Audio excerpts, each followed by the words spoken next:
Bite-sized episodes are shorter episodes that we give you every other week in between our main episodes, where we really just tackle a single subject. It doesn't have to be super thought out. Not that we do anything super thought out in this podcast. Just kidding. We try and think things out. But I'm your host, Josh, and today I'm going to be sharing with you some Game Boy memories in the form of some Game Boy hot takes. I've got some takes. They might be hot. They might be lukewarm. Let's be honest. I'm not exactly the most spicy person in the world, but I kind of want to throw some things out at you. Before we go ahead and get started, I'd like to just talk about the Game Boy. First of all, I'm talking original Game Boy. When I say Game Boy, I don't mean Nintendo DS. I don't mean what your mom called a Game Boy, which is like any handheld device ever. Which I get. Hey, you don't have to, moms out there, you don't have to keep up with all the latest and greatest stuff. You can call a Switch to a Game Boy if you want to. That's fine with me. Go do your mom thing. You're awesome. But as for me, what I'm talking about on this episode is technically the original Game Boy. What was it, released in like 1990? Something like that. I know it's super early. And one of the things about the Game Boy for me personally is that this was actually probably my first console, dedicated video game console that I ever owned. I remember my dad coming home with a Nintendo Entertainment System that he had gotten at a garage sale. That was early on in life. But I do think we had a Game Boy before that, because Game Boy was this system that you could pick up, guys, boys and girls. You could go to the store, your local Toys R Us, and I think you only had to drop like $80 to pick up a Game Boy. And now that's $80 in 1990s money, so it's a little bit more. I guess that's the cost of a Switch Lite nowadays, maybe. I don't know. I don't know the monetary conversions, currency conversions, and all that stuff. So I could be totally off on that. But what I'm saying is that it was not a huge investment. Like, certainly that is a big deal. You know, you're not just going to pick up an extra Game Boy at the corner store while you're out getting some Coke and cigarettes. I don't know, whatever. That's not the case. But it's also not the $500 Switch 2 that we have nowadays. So these things were all over the place. These Game Boy devices were all over the place. Our family actually owned two. Okay, I'm one of 5 kids, so we shared stuff. But throughout the years, we amassed 2 different Game Boys. And not only was the system relatively cheap, the games were pretty cheap as well. I want to say they retailed for like $40 a piece, which again, 90s money, I get it. But we didn't buy new games hardly ever. We would go to resale shops or dedicated video game stores and pick through the bargain bins and buy the $4.99 video game or the $9.99 video game if we really wanted it, something along those lines. So I have very fond memories of my Game Boy. The side note to all of that, hey, this thing was really cheap. Discussion here is that what you did have to really invest in was batteries, because the original Game Boy took 4 AA batteries and it didn't last a super long time. Now, my parents limited how long we could play video games during the week, and so I guess that helped with battery consumption. Rechargeable batteries weren't as big of a deal when I was a kid, or maybe my parents just didn't get them for one reason or another. I don't know. But batteries were definitely a thing. I remember going to my cousin's house when I was real young. This was like during a family reunion, and playing their Game Gear, their Sega Game Gear. And they wouldn't even use batteries. They actually had a charger. So you plugged it into the wall, you sat up against the wall, and you played this thing. And that was amazing. I mean, it was revolutionary to me when Game Boy Advance SP used a charger and it had its own battery inside the thing instead of having to put batteries in it. I digress. These are some memories of Game Boy, and part of the reason why I wanted to, I was going to say have this discussion. I suppose it's a monologue in the form of this podcast here. But to talk a little bit about the Game Boy and my experiences with the Game Boy, and something that is near and dear to my heart. Now, why, Josh, would you be talking about this right now? Doesn't really matter. Switch 2 just came out, so I don't know. I guess I'm on a handheld kick. Not really. It's actually, I've been watching some YouTube videos of people talking about Game Boy games. and I've had some thoughts about Game Boy. And again, my love for the system, but we'll talk about that in just a second because now we've got some hot takes. Okay. Some Game Boy hot takes, original Game Boy. You listening out there, did you ever play an original Game Boy? Have you actually experienced it, or am I just the old guy yelling at clouds here with this episode? I'd love to hear what you have to say. First hot take for Game Boy is that, frankly, most Game Boy games don't hold up nowadays. Most Game Boy games are not very good, and it has to do with the nature of the medium of the Game Boy. Because if you've never played one, you might not realize this. Nostalgia glasses are a very powerful thing. I love a bunch of Game Boy games. We'll get to that in a minute. But this thing has a really small screen on Game Boy, very high pixel density, right? I think that's how you say it. Basically, the sprites, if you have big sprites, then that's going to take up a substantial amount of the screen. Everything feels very zoomed in. You can't see very well in a lot of different games unless you have very small sprites. And I don't know the technicality behind it, but generally this piece of tech is not great. It seems to me, I'm going to explain it this way, but I don't know if this is technically correct. It seems to have a pretty slow processor. A lot of games are pretty slow on the Game Boy. It can't compute a lot of different things. There can be slowdown, there can be lots of sprite flicker and things like that because of things going on the screen. So you can't have that much going on, and it's very limited by the small screen. You also only have 2 buttons, which was not necessarily a huge limitation at the time because the original NES only has 2 buttons, A and B. But it does limit some of the things that you can do on the game. In addition to that, a lot of games for the original Game Boy, not all, but a lot of them are generally pretty ugly, pretty slow, or both in a lot of kind of licensed game cases.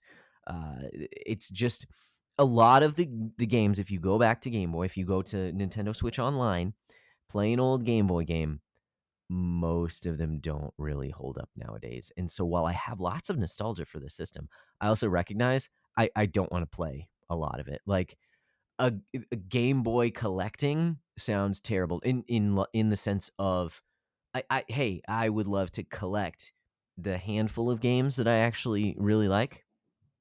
Get to that in just a minute. But I would never want to own a complete collection of Game Boy because most of the games are. Hey, this is hot takes, right? Most of the games on original Game Boy are trash. They don't hold up. You shouldn't play them. You should play some better games than old Game Boy games. That said, my second hot take is that some of my favorite games of all time come from the original Game Boy. That's right. On my own personal top 100 list, probably at least 5 games are from the original Game Boy. Link's Awakening, fan-flippin-tastic Zelda game. Now, is the Switch version better than the original Game Boy version? Maybe. Perhaps. Probably. But the original version is so... I just love it because of the nostalgia for sure, but I also think it's a fantastic, quirky, lovely little game, and I would recommend it to anyone. Anyone. Still holds up. Fantastic game. Donkey Kong 94. Also, amazing game. It does not feel limited. It takes the limitations of the Game Boy into account in its level design, and it just does a great job. Anyways, some of my favorite games. I love Super Mario Land. Super Mario. This will be a postscript or a little side note hot take is that I like Super Mario Land much more than I like Super Mario Land 2. Super Mario Land 2, 6 golden coins, is a great game. But Super Mario Land, there's something about the length of the game just being very short. The music is amazing. It feels very different than other Mario games, but I love how it feels quirky and different and new. And it felt like something that Mario had not done at that point and still has not done to this day. Yeah, it's a platformer, but you have a Super Ball attack, which is different than your fire flowers. and even the different lands that you go to. And then you go underwater in a submarine and shooting stages, and then in the sky. It's it's interesting, it's different. I absolutely love it. And the music is fantastic. I mean, the tunes still stick in my head. Da da da da da da da da da da. It's fantastic. It's a great game, and it's one that you can play through in like 30 minutes, which I think is some of the best games. Well, again, we'll get to this in just a moment. Some of the best games on the original Game Boy are games that are specifically tailored to the medium and really know the limitations of the Game Boy. And I think they knocked that out of the park with the very first Mario game on the system, Super Mario Land. Go play it. It's fantastic. Another game I love on the original Game Boy, Kirby's Dream Land. Okay. Again, a little bit of a hot take, like, oh, that baby game for babies? Yeah, I love that baby game for babies. Another game that's like 20 minutes long. You don't even have copy abilities in this game, but what it does, I mean, sure, baby's first video game. Yes, there's definitely that element, but it is so lovingly crafted. The sprite work, just the look of the game is so great. And again, the music is fantastic. The enemies are imaginative. I love the world that is created in Kirby's Dream Land. And it's amazing. So, anyways, first hot take is that most games don't hold up on Game Boy. Second hot take is that some of my favorite games of all time are on the original Game Boy. Okay. Here's another hot take for you. I hate the look of pre-rendered sprites on Game Boy. Games like Donkey Kong Land, I cannot stand the way that those games look. I understand what they're trying to do. You release Donkey Kong Country on Super Nintendo, and everyone is blown away by these computer graphics. Oh, it's so amazing. So you try and capture that and put it on the original Game Boy, and I think it looks like garbage. I don't like it. I can't stand it. I never liked those games, even though they're very, very well regarded, the Donkey Kong Land games on Game Boy. I could not stand them. I never owned them. I didn't care about them at all. Just that look. It's so, I don't think it made that transition from 16-bit to the Game Boy. I suppose it's 8-bit. I'm not exactly sure. I don't think that transition looks good at all. I think it looks very bad. And I thought it looked very bad at the time. Okay, next take is that I think the Game Boy, maybe this isn't so hot, but it is a take. So it's a take. I think the Game Boy is the perfect system for puzzle games in particular. Okay. Because, again, the limited nature of the hardware and the portability of this handheld. Because remember, this came out in the time before the Switch. Now everything can be handheld. I mean, PlayStation's jumping on it. PC's been on it for a while. Now Xbox is getting into the game as well. Everything can be taken with you handheld. This was way before that time. This was one of the first handhelds, and I get it. There was the Wonder Swan in Japan. There was, Game & Watch, things like that. But this is the first dedicated one that really made an impact, okay? And again, in my head canon, for sure, the first one to do that. So I think if you tailor games to that system, to the portability and kind of the pick up and play nature of the system, those are going to be some of your best games. And I think that is absolutely perfect for puzzle games. Case in point is, of course, Tetris. This was the big one on Game Boy. It was a pack-in title. It was the one that everyone needed. This Tetris alone sold so many systems, so many Game Boy systems. But I also absolutely loved Tetris Attack on Game Boy. That's also a great puzzle game. Dr. Mario is so much fun. I had Pac-Man.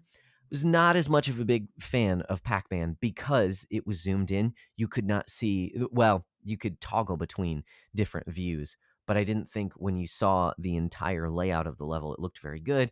But then when you were zoomed in, you couldn't really tell where the other ghosts were, and not as big of a fan of Pac-Man. But even something like, it's not a great puzzle game, but Yoshi, I liked that game quite a lot.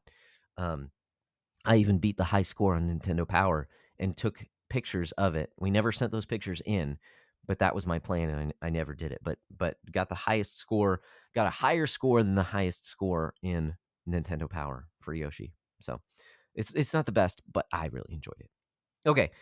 Okay, let's wind this down. Okay, final take that I have. Maybe this is the hottest of takes. Maybe it's not. But I much prefer the original green color scheme of the Game Boy over the grayscale look of the Game Boy Pocket. Okay, I understand that programmers or whatever, they made their games in grayscale, and then when it was actually released in Game Boy, that it took this green tint because of the screens of the original Game Boy. I understand that. I don't like it.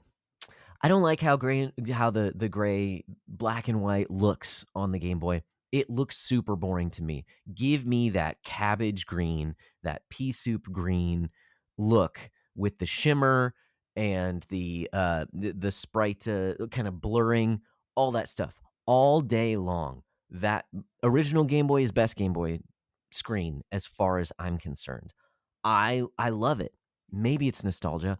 I don't care. When I see, oh, this is coming to Nintendo Switch Online, and it shows you some video of Game Boy games, and it's grayscale, I'm just like, it just feels cold and lifeless to me in a way that the green color scheme of the original Game Boy feels much more. I was gonna say alive, but more like technical and like bitmappy and like old DOS computer.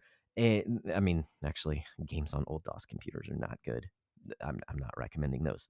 But it feels like Tron, like futuristic but also retro at the same time. It's hard to convey that. But what I mean is that feel of the green look of the original Game Boy is so much better in my mind. Is it, do you get that dynamic range that you do from black and white? Certainly not. Don't care. Absolutely don't care. I love the look of the original green, and I really don't like the look of the grayscale. So that is my final hot take. Okay. There's so much more to be said about the original Game Boy. But you also have to take it with a grain of salt because, like I said, my first take is that there's not that much to go back to. But we all have lots of memories. If you have played Game Boy, if you enjoyed it as much as I did, or maybe you have poor experiences with Game Boy, there's so many games that I didn't even touch on, right? I mean, at the end of the day, the Game Boy was made for these pocket-sized experiences that you could take with you on the go.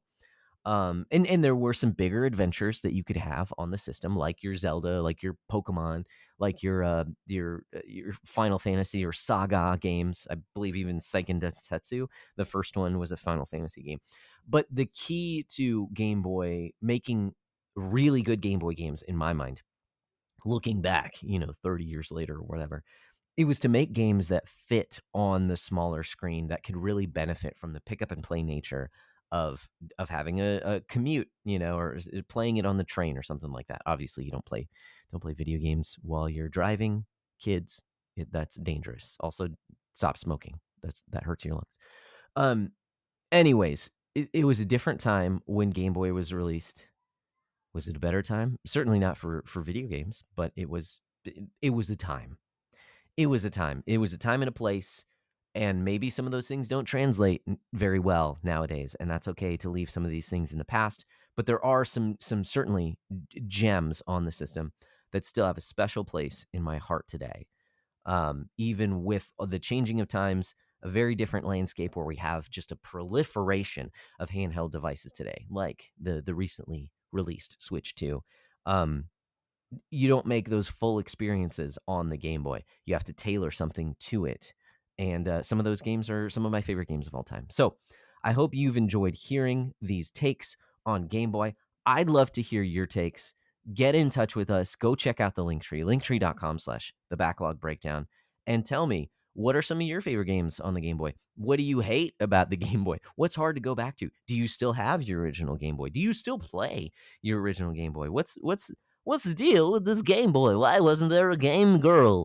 I don't know, but you can ask me if you want to. And you can do that by going to linktree.com/the Backlog Breakdown.